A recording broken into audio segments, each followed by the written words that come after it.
오늘 밤 프리미어리그의 여름 이적 시장은 완전히 문을 닫습니다. 현재 영국에서는 막바지 이적에 관한 속보가 줄줄이 올라오고 있습니다. 그동안 물밑에서 진행해오거나 밀당을 하면서 시간을 마냥 끌어왔던 협상이 속속 마무리될 분위기입니다. 현재 토트넘은 에베레치 에제와 페데리코 키에사 협상에 대한 속보와 로셀소와 레길론에 대한 판매 협상 소식이 올라오고 있습니다. 과연 오늘 이적이 마감되면 토트넘의 전력은 어떻게 될 것인지, 그리고 현재 충격의 영입으로 리그 우승까지 넘보게 된 첼시의 상황은 어떤지 정리해보았습니다. 오늘 토트넘 관련 사이트에서는 유벤투스의 윙어 페데리코 키에사는 리버풀을 선택했다는 속보가 올라왔습니다. 그동안 일부 매체에서 토트넘이 키에사 영입에 적극 나섰지만 키에사가 거부하고 있다는 보도가 계속 올라왔습니다. 키에사는 당장 주전으로 뛸 수 있는 팀을 선택할 것이라는 예상이었습니다. 토트넘에는 손흥민이 있기 때문에 선발 출전이 위태로울 수 있다는 지적이 많았기 때문입니다. 키에사는 이탈리아 국가대표 윙어로 유벤투스의 주력 선수였습니다. 유벤투스 유니폼을 입고 코파 이탈리아, 수페르코파 이탈리아나 등에서 우승 트로피를 들어 올렸습니다. 지난 시즌에는 37경기 10골 2도움을 기록할 정도로 여전히 활약이 준수하다는 평가를 받았습니다. 하지만 새로운 감독인 티아고 모타가 부임하면서 재계약이 불투명해지면서 키에사는 당장 선발로 뛸 수 있는 팀을 찾고 있었습니다. 그동안 영국 매체에서는 키에사가 토트넘으로 이적하면 손흥민과의 재계약은 완전히 물 건너간다는 신호이다라는 주장도 있었습니다. 실제 흘러나온 협상 과정에 따르면 토트넘과 키에사 간의 미묘한 신경전이 오랫동안 펼쳐졌다고 합니다. 아마 선발 출전 보장에 관한 것으로 추측하고 있습니다. 토트넘은 주로 선수들을 방출하는 데 집중하고 있으며 대규모 영입보다는 스쿼드 정리에 초점을 맞추고 있습니다. 이번 여름에 이미 도미닉 솔랑케를 포함한 주요 선수들을 영입했기 때문에 추가적인 대형 계약보다는 방출에 무게를 두고 있습니다. 이적 마감일에 올라오는 뉴스 속보에 토트넘은 주로 선수들을 방출하는 데 주력하고 있다는 보도가 계속 올라오고 있습니다. 이미 솔랑케와 양민혁, 오도베르 등 주요 선수들을 영입했기 때문에 추가적인 대형 계약보다는 방출에 무게를 두고 있습니다. 현재 조반니 로셀소는 레알 베티스와의 이적 협상이 진행 중입니다. 레알 베티스는 로셀소를 최우선 목표로 삼고 있으며 나빌 페키르의 이적이 완료되면 협상이 가속화될 것으로 예상됩니다. 세르히오 레길론은 바르셀로나와 협상이 진행 중이며 바르셀로나는 주앙 칸셀로의 대체자로 레길론을 고려하고 있습니다. 토트넘은 이적 마감일까지 에베레치 에제의 영입을 시도했습니다. 지난 시즌 27경기에서 11골과 4개의 어시스트를 기록한 공격수 영입이 토트넘의 공격력을 강화할 것으로 기대했기 때문입니다. 그동안 토트넘뿐 아니라 여러 클럽들이 에제의 영입에 큰 관심을 보여왔습니다. 하지만 최종적으로 크리스탈 팰리스는 에제를 이적시키지 않기로 결정했습니다.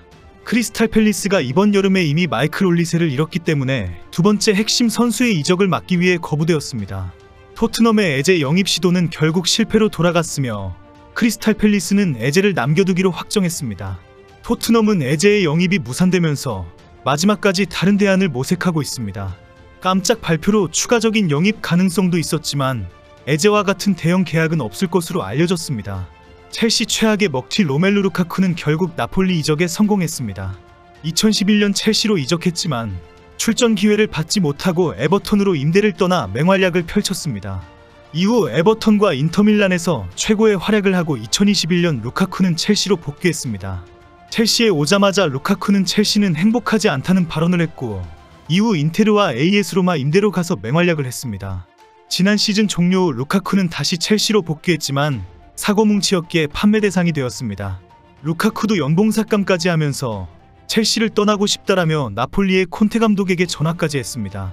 나폴리는 3천만 유로와 추가 옵션을 첼시에 지불하고 2027년 6월까지 3년 계약을 했습니다. 오늘 이탈리아 유력 기자 디마르지오는 루카쿠가 이탈리아 공항에 도착했다며 공항 동영상을 게시했습니다. 이번 여름 이적 시장에서 가장 큰 영입과 변화를 시도하고 있는 첼시는 빅터 오시멘 영입에 막바지 총력전을 펼치고 있습니다. 나폴리는 이미 루카쿠를 영입했기 때문에 최대한 비싼 이적료를 받고 오시멘 판매에 주력하고 있습니다. 나폴리는 지난 시즌 오시멘과 재계약을 하면서 1억 1150만 파운드, 약 1966억 원의 방출 조항을 넣었습니다. 재계약을 해서 함께 가려는 의도가 아니라 방출을 계획하고 이적료 금액을 3개 집어넣은 것입니다. 오시멘이 시장에 나오면서 레알 마드리드, 파리 생제르맹, 첼시까지 뛰어들었지만 문제는 엉뚱하게도 오시멘의 주급 요구가 너무 엄청나다는 것이 발생했습니다. 현재는 오시멘이 50만 파운드, 약 8억 8,187만 원이라는 엄청난 주급을 요구하고 있는 것으로 알려졌습니다.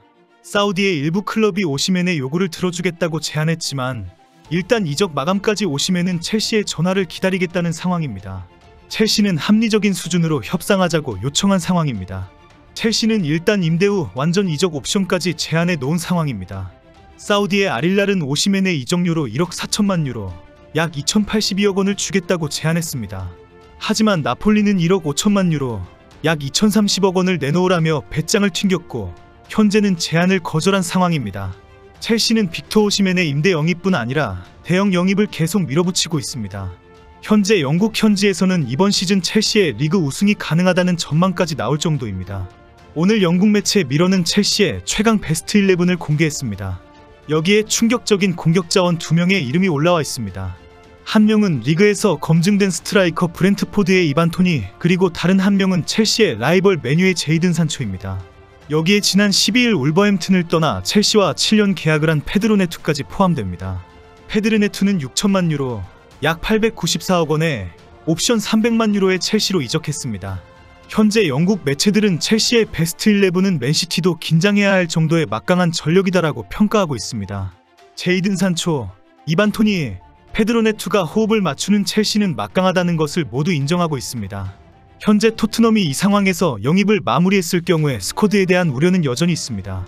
토트넘은 이번 시즌 리그 4위 진입뿐 아니라 유로파리그 우승까지 넘보고 있기 때문입니다.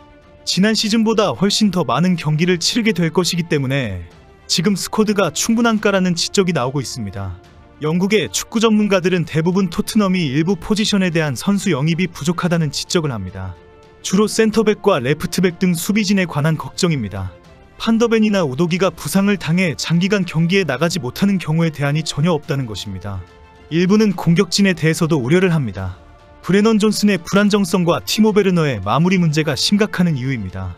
결국 많은 전문가들은 토트넘이 지난 시즌 중반부터 주저앉기 시작한 모습을 다시 연출할 것이라고 예상하고 있습니다. 만약에 금요일 밤 11시까지 이적 시장에서 기회가 있다면 수비진 보강뿐 아니라 공격수도 검토해야 한다고 충고합니다. 다행히 솔랑케의 영입과 손흥민의 맹활약으로 토트넘이 큰 무기를 가지게 되었지만 역시 솔랑케의 부상으로 가슴을 쓸어내리고 있는 상황이라고 지적합니다. 현재 토트넘 팬들은 레프트백과 센터백 영입 후보에 대한 이름이 올라오는 등 마지막까지 영입에 최선을 다해줄 것을 요청하고 있습니다. 이적시장 전문기자인 로마노 기자는 토트넘이 이적 마감일에 깜짝 영입을 발표할 수 있다. 기다려보면 안다라고 기대를 높여주고 있습니다. 과연 어떤 발표가 있을까요? 이제 내일이면 이번 시즌 토트넘의 선수단이 완성됩니다.